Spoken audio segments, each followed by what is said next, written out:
네, 앞서 전해드린 사건, 사고와 관련한 내용들 짚어보겠습니다. 오늘도 두 분의 전문가와 함께합니다. 네, 박상용 전 평택경찰서장, 손정혜 변호사와 함께하겠습니다. 안녕하십니까? 안녕하세요.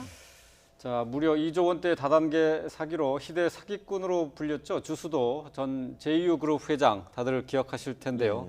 지금 현재 형을 살고 있습니다. 그런데 이 감옥에서 또 이 사기 행각을 벌이다가 또 고소가 됐어요. 우리나라에 그 다단계 판매 사기하면 두 사람이 있습니다.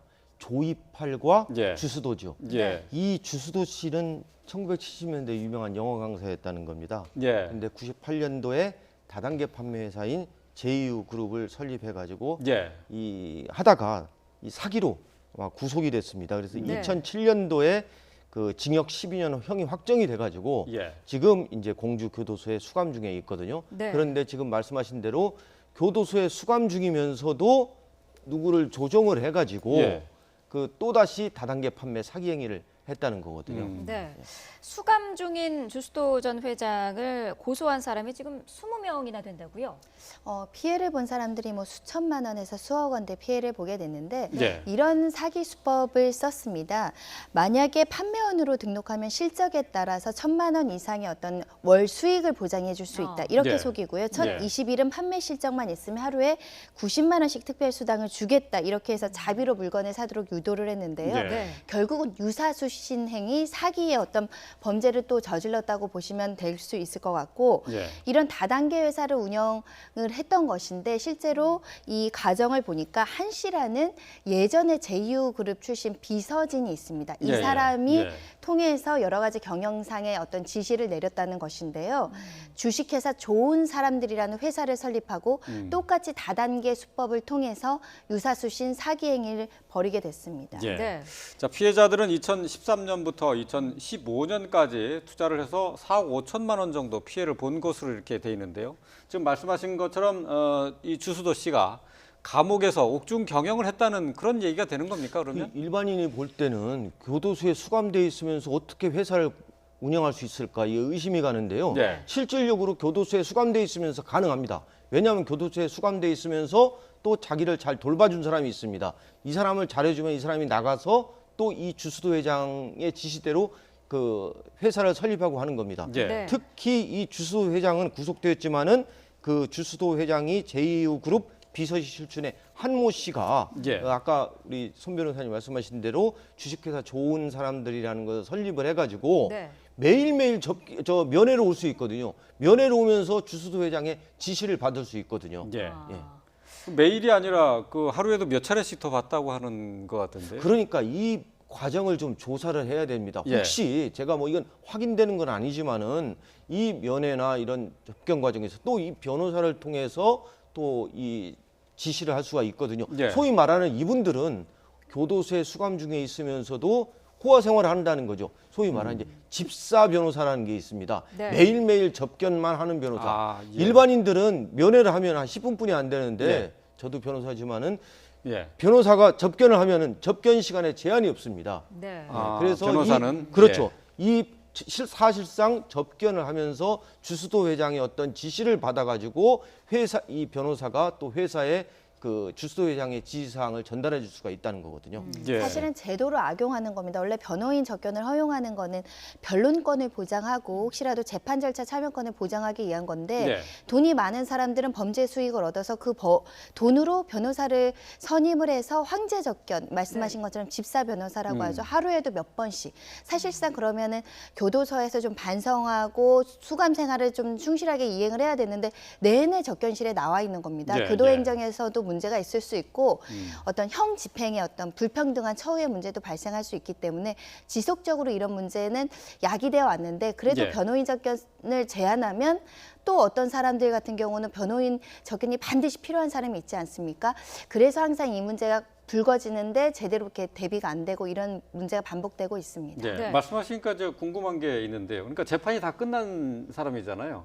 그러면 이미 이제 형을 살고 있는데 변호사한테 법적인 조력을 받을 이유가 사실 없는 거잖아요. 그러니까 기결 수용자의 변호인 접견의 문제인데요. 기결 수용자라고 하더라도 다른 사건으로 변호인이 또 필요할 수 있겠죠. 예를 들면 민사 소송이 있다던가 다른 형사 사건이 있다던가 이러면 변호인은 또 접견할 수 있도록 제도가 마련되어 있습니다. 아, 네. 다른 소송이 또 이제 걸려 있군요. 그러니까 예를 들면 형사 사건으로 구속된 사람이라고 하더라도 여러 가지 사건이 동시에 진행될 예, 수도 있고 예. 민사 소송이 진행될 수 있고 하다 보니까 변호인의 접견은 허용을 해주는 게 원칙입니다. 예. 그래서 구치소나 교도소에서 이 선임하지 않고서 접견을 오는 사람들이 있습니다. 이 접견을 제한하고 소위 말하는 이런 집사 변호사는 대한변협에 통보를 해가지고 아, 징계를 받게 합니다. 예. 근데 형사처벌을 하기가 어렵습니다. 아, 그러니까 이 사건 같은 경우는 혹시라도 이렇게 자필 메모를 전달하면서 업무 보고서를 계속 날랐다는 거 아닙니까? 예, 예. 그 과정에서 범죄를 공모하고 이것이 범죄가 된다는 걸 인식하고 했다면 범죄의 방조죄로 처벌할 여지는 있겠지만은 보통은 이런 사건 같은 경우는 그냥 전달해 달라고 해서 내용물을 확인하지 않고 전달해 줬을 뿐이지 구체적인 어떤 실행이나 이런 것들은 알지 못했다라고 하는 경우가 많기 때문에 이것들을 전달한 변호사를 처벌하는 경우는 거의 본 적이 없었던 것 같습니다. 예. 그러면은 주수도 씨가 어쨌든 다단계 회사를 옥중 경영을 했다는 것이 드러나더라도 그 가운데에서 뭐 자필 편지라든지 그런 거를 주고받은 것으로 지금 의심이 되고 있는 변호사는 전혀 처벌을 받을 길이 없는 겁니까? 그러니까 뭐 내용을 확인해 봐야겠죠. 말씀드린 것처럼 이 사실을 방조한 혐의가 있는지는 확인해 봐야 될 것으로 보이고요. 네. 예. 그런 방조 혐의까지 인정이 되지 않는다고 하고 적극적으로 가담한 사실이 없다고 한다면 이 황제 접견, 수시로 불필요하게 접견한 부분들로 징계를 받을 여지는 있습니다. 예. 네. 자, 이 주수도 씨가 1년 반 동안에 무려 그 변호인 접견한 횟수가 2,591번입니다. 이게 가능한 건지 모르겠어요. 돈이 그러니까 토요일, 일요일 없이도 그렇습니다. 하루에 뭐 5-6번 이상 뭐 접견했다는 얘기예요. 돈이 있으니까 가능한 거거든요. 예, 변호사가 많지 않습니까? 예. 그러다 보면은 이 변호사 입장에서는 이런 어떤 주수도 같은 주수도 같은 사람을 만난 것도 돈을 벌 수 있는 거거든요. 이 주수도 회장은 이런 걸 이용한 겁니다. 그러니까 실은 교도소에 수감 중이지만은 자기는 변호인 접견권을 이용을 해가지고 사실상은 교도소보다는 변호사하고 얘기를 하면서 예. 거기서 어떤 업무에 대한 지시도 하고 그 지시 내용대로 회사를 경영할 수가 있다는 겁니다. 예. 지금 주수도 씨가 또 사기 혐의를 이제 받게 된 건데 이게 모두 사실로 드러나면 주수도 전 회장은 어떤 처벌을 받게 되나요? 지금 피해 금액이 수억 원이니까요. 네. 지금 사기하고 유사수신 행위로 또 형사 재판을 받을 여지가 있고 네. 지금 12년형이 19년 10월에 지금 끝나거든요. 만약에 이게 형사 재판이 이루어지고 유죄 판단이 난다면 출소 이후에 다시 실형을 살 수 있는 가능성도 있습니다. 예. 네. 그래서 주수 회장이 빨리 법적 분쟁 피하고 합의해라 이런 메모를 전달한 겁니다. 아, 그렇군요. 예. 예. 어쨌든 뭐 회사 정관상에 주수도 씨는 분명히 없을 거예요. 그러니까 근데 뒤에서 장막을 치고 이제 회사를 간접적으로 이제 경영을 했다는 건데 이게 사실 이제 다단계 업체가 이제 사기와 또 그리고 유사시신 규제법. 유사시신 행위로 규제법. 이제 거기에 이제 사실 어떻게 보면 현실적으로는 법적으로 미묘한 또 그 선이 있지 않습니까?